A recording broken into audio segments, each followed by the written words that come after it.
প্রথম প্রশ্ন, মাসিকের সময় সহবাস করার ইসলাম সম্মত নিয়ম কি? দ্বিতীয় প্রশ্ন, বিছানায় নামাজ পড়া যাবে কি না? তৃতীয় প্রশ্ন, যে স্বপ্নগুলো দেখলে শীঘ্রই প্রচুর টাকা পাওয়া যায় এমন স্বপ্ন সম্পর্কে শাইখের কাছে জানতে চাই। চতুর্থ প্রশ্ন, দাড়ি কামানো ফকিরকে অথবা বেপর্দা মহিলা ফকিরকে ভিক্ষা দেওয়া যাবে কি না? পঞ্চম প্রশ্ন, মাথায় টুপি নিয়ে বাথরুমে যাওয়া যাবে কি না? আসসালামু আলাইকুম ওয়া রাহমাতুল্লাহি ওয়া বারাকাতুহু। আলহামদুলিল্লাহি রাব্বিল আলামিন ওয়াসসালাতু ওয়াসসালামু আলা সাইয়্যিদিল মুরসালিন। প্রিয় দর্শক, অত্যন্ত গুরুত্বপূর্ণ অনেক প্রশ্ন আপনারা আমাদের কাছে করেছেন। আজকের এই ভিডিওতে তন্মধ্য থেকে উল্লেখিত নির্বাচিত গুরুত্বপূর্ণ 5টি প্রশ্নের জবাব নিয়ে বিস্তারিত আলোচনা করব ইনশাআল্লাহ। সুতরাং মনোযোগ সহকারে ভিডিওটি শেষ পর্যন্ত দেখবেন। আর আপনার কোনো প্রশ্ন থাকলে অবশ্যই কমেন্টে লিখে যাবেন, আমরা পরবর্তী ভিডিওতে জবাব দেব ইনশাআল্লাহ। আর আমাদের সাথে সরাসরি যোগাযোগ করতে, প্রশ্ন করতে, আরও অসংখ্য মাসালা মাসাইল জানতে আমাদের ওয়েবসাইট, অন্যান্য চ্যানেলগুলো, ফেসবুক পেজগুলো ভিজিট করতে পারেন, যার লিঙ্ক নিচে ডিসক্রিপশনে দেওয়া আছে। তো প্রিয় দর্শক, কথা না বাড়িয়ে আমরা মূল প্রশ্নের জবাবে চলে যাব। একটি প্রশ্ন ছিল যে মাথায় টুপি নিয়ে বাথরুমে যাওয়া যাবে কি না। দেখুন, মাথায় টুপি নিয়ে বাথরুমে যাওয়া যাবে কি না, বরং না মাথায় টুপি ছাড়া বাথরুমে যাওয়া যাবে কি না সেটা প্রশ্ন হতে পারে। কেননা হাদিসে খালি মাথায় বাথরুমে যেতে নিষেধ করা হয়েছে। এজন্য আপনি মাথায় টুপি নিয়ে হোক, অথবা যে কোনো কাপড় দিয়ে ঢেকে হোক, অথবা রুমাল দিয়ে, তোয়ালে দিয়ে, অথবা গামছা দিয়ে মাথা ঢেকেই বাথরুমে যাওয়া উচিত। খালি মাথায় বাথরুমে যাওয়া, প্রস্রাব পায়খানায় যাওয়া উচিত নয়, হাদিসে নিষেধ রয়েছে। এজন্য আপনি মাথায় টুপি দিয়ে বাথরুমে যেতে পারেন, মাথা ঢেকে টুপি দিয়েও ঢাকতে পারেন, অথবা যে কোনো কাপড় দিয়ে ঢেকেই বাথরুমে যাওয়া উচিত। এরপরে প্রশ্ন ছিল যে দাড়ি কামানো ফকিরকে অথবা বেপর্দা মহিলা ফকিরকে ভিক্ষা দেওয়া যাবে কি না। দেখুন, আসলে আমাদের সম্পদ বা আমাদের টাকা পয়সা এমন ব্যক্তিদেরকেই দেওয়া উচিত, বা এমন ব্যক্তিদেরকেই ভক্ষণ করানো উচিত। আমাদের টাকা পয়সা দান সদকা হোক অথবা হাদিয়া তোহফা হোক, এমন ব্যক্তিকেই দেওয়া উচিত যারা দিনদার, পরহেজগার, যারা আল্লাহওয়ালা, যারা আমলওয়ালা, যারা আমল করে, এমন ব্যক্তিদেরকে দেওয়া উচিত। কেননা হাদিসের মধ্যে আছে যে তোমাদের সম্পদ যেন কোনো বদ্দিন ব্যক্তি না খায়, তোমাদের সম্পদ যেন কোনো দিনদার, আল্লাহভীরু ব্যক্তি যেন ভক্ষণ করে। এজন্য আসলে আমাদের সম্পদ এমন ব্যক্তিদেরকে দেওয়া উচিত। কিন্তু আপনার কাছে এসে কোনো ভিক্ষুক যদি হাত পাতে এবং আপনি দেখেন যে তার দাড়ি কামানো, অথবা বেপর্দা নারী, অথবা সে কোনো গুনাহে লিপ্ত, এমন ব্যক্তিদেরকে দেখলে সরাসরি একেবারে তাদেরকে তাড়িয়ে না দিয়ে আপনি কিছু দিয়ে তাদেরকে এই নসিহতটুকু করে দিতে পারেন যে ভাই, দাড়ি রাখা তো ওয়াজিব, সবারই তো মরতে হবে, ধনীরও মরতে হবে, গরিবেরও মরতে হবে, সুতরাং আমল তো সবার করে যেতে হবে, কবরের সামানা তো সবার জোগাড় করতে হবে। এই নসিহতটুকু তাকে আপনি করে দিতে পারেন, এবং সাথে কিছু আপনি হাতে দিয়েও দিতে পারেন দান সদকা। এমনিভাবে ওই মহিলাকেও, মা আপনার উপরও তো পর্দা ফরজ, আপনারও তো মরতে হবে, আমারও তো মরতে হবে, এভাবে কিছু নসিহত, সাথে কিছু টাকা পয়সা আপনার কিছু দিয়ে দেওয়াটা উচিত হবে। একেবারে খালি হাতে ধমক দিয়ে না ফিরিয়ে দেওয়াই ভালো হবে। তো যাই হোক, আমরা এর পরবর্তী প্রশ্নে চলে যাব। প্রশ্ন ছিল যে স্বপ্নগুলো দেখলে শীঘ্রই প্রচুর টাকা পাওয়া যায় এমন স্বপ্ন সম্পর্কে শাইখের কাছে জানতে চাই। দেখুন, আল্লাহ সুবহানাহু ওয়া তাআলা স্বপ্নের মাধ্যমে বান্দাকে কখনো বিভিন্ন বার্তা দিয়ে থাকেন, কখনো সুসংবাদের বার্তা, আবার কখনো সতর্ক বার্তা দিয়ে থাকেন।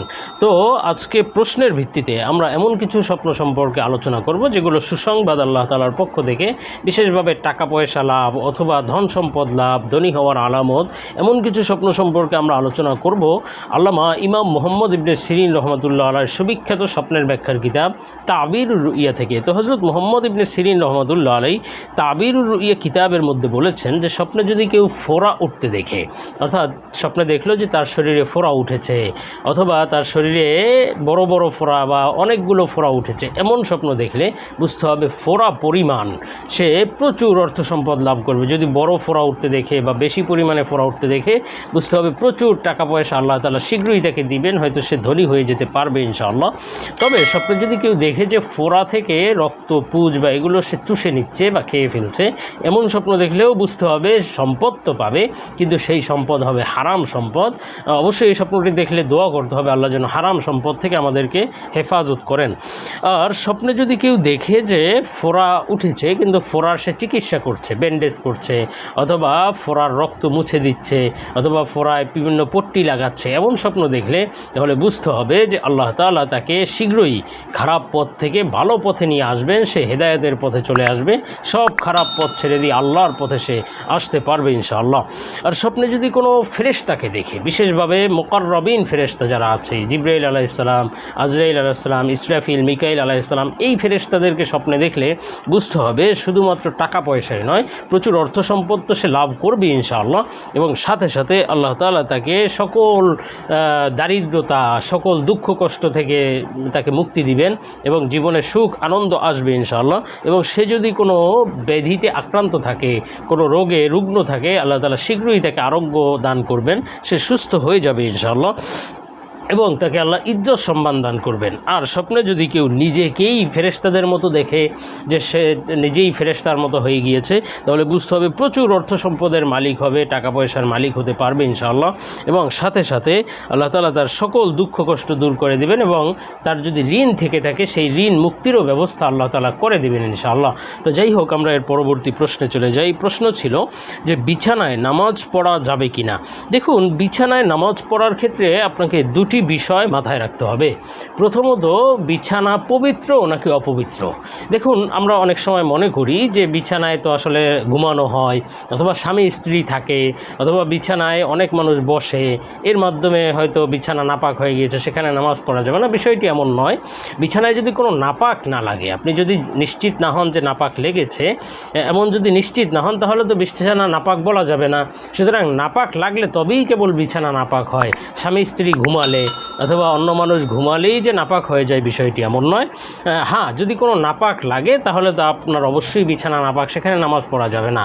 তবে একটি বিষয় লক্ষণীয়, সেটি হলো বিছানা যেহেতু ঘুমানো হয় অথবা বিভিন্ন জন বসে বিছানায়, তো সেক্ষেত্রে নাপাক লাগার সম্ভাবনা একটা থাকে। সেজন্য আপনি নামাজ পড়ার ক্ষেত্রে জায়নামাজ বিছিয়ে নামাজ পড়াই ভালো। এই হলো এক দিক। দ্বিতীয় দিক হলো, বিছানা যদি সাধারণ কিছুটা শক্ত প্রকৃতির হয়, সাধারণ বিছানা, তাহলে আপনি সেখানে নামাজ আদায় করতে পারেন, সমস্যা নেই।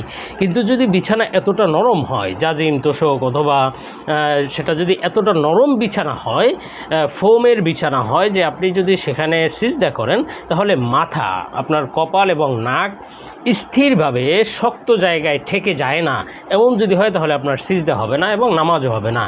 হ্যাঁ, আপনি যদি চাপ দিয়ে এমন জায়গায় পৌঁছাতে পারেন, শক্ত জায়গা আপনি পান এবং সেখানে আপনি সিজদা করতে পারেন, তাহলে হবে। কিন্তু এত বেশি নরম হলে যে আপনি স্থিরতার সাথে সিজদা করতে পারেন না, তাহলে আপনার নামাজ হবে না। বিষয়টি ভালোভাবে লক্ষ্য রাখতে হবে।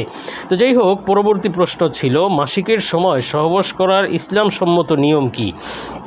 দেখুন, মাসিকের সময় সহবাস বলতে যেটা বোঝানো হয়, স্ত্রীর মাসিকের রাস্তায় অথবা যৌনি পথে মিলন করা, এটি সম্পূর্ণরূপে নাজায়েজ এবং হারাম। কেননা আল্লাহ তাআলা সরাসরি নিষেধ করে দিয়েছেন। কোরআনুল কারীমের মধ্যে বলা হয়েছে কুল হুয়া আযা। সুতরাং মাসিকের সময় সহবাস করা, এই যৌনি পথে বা যৌনাঙ্গে সহবাস করা সম্পূর্ণরূপে হারাম এবং নিষেধ, নাজায়েজ। এমনকি আপনি স্ত্রীর নাভি থেকে নিয়ে হাঁটু পর্যন্ত এই জায়গাটুকু থেকে কোনো ধরনের ফায়দা আপনি গ্রহণ করতে পারবেন না। আলিঙ্গন করা, চুম্বন করা, এগুলো আপনার জন্য জায়েজ হবে না। কেননা সম্ভাবনা আছে যে আপনি এগুলোই যদি আলিঙ্গন করতে যান তাহলে আপনার সহবাসে লিপ্ত হয়ে যাওয়ার সম্ভাবনা। সুতরাং সেটা তো সম্পূর্ণ হারাম হবে।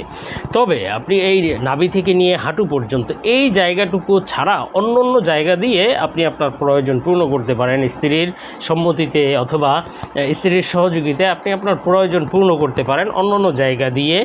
সেটার পদ্ধতি আপনি নিজেই ভালোভাবে বুঝবেন। তো এই জায়গা ছাড়া, সহবাসের রাস্তা ছাড়া অন্য জায়গায় আপনি আপনার প্রয়োজন পূর্ণ করতে পারবেন, এটি জায়েজ রয়েছে। তো আল্লাহ তাআলা আমাদেরকে বিষয়গুলো বুঝার এবং আমল করার তৌফিক দিন। আল্লাহুম্মা আমিন।